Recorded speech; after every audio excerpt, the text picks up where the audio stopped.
म्हसवड येथे एका अल्पवयीन मुलीचा विनयभंग करत बलात्कार केल्याची घटना। सदर आरोपीला म्हसवड पोलिसांनी घेतलं ताब्यात। पाहुयात सविस्तर बातमी।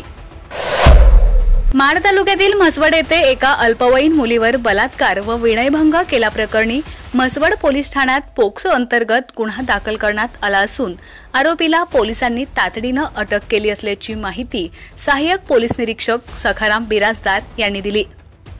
म्हसवड पोलिसांनी दिलेली माहिती अशी की दिनांक 20 मे 2024 रोजी रात्री 11 वाजण्याच्या सुमारास म्हसवड येथील पानमळा नावाच्या शिवारात आरोपी शरद रामदास नामदे वय वर्ष 24 याचे घरी घडलेला असून फिर्यादी यांची पीडित मुलगी ही अल्पवयीन असल्याचं माहीत असून सुद्धा शरद रामदास नामदे यानं घरी येऊन तिला घाबरवून जीवे देण्याची धमकी देऊन मी तुझ्यावर प्रेम करतो असं सांगून तुझ्यासोबत महत्त्वाचं बोलायचं आहे असं सांगून तिला घरी नेलं व तिच्या इच्छेविरुद्ध तिच्यासोबत जबरदस्तीनं 2 वेळा शारीरिक संभोग केला।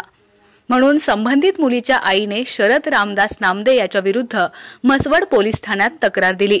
म्हसवड पोलिसांनी घटनेची तातडीनं दखल घेऊन आरोपी शरद नामदे याच्या विरुद्ध पोक्सो 4, 6, 8, 12 प्रमाणे गुन्हा दाखल करून तातडीनं अटक केली।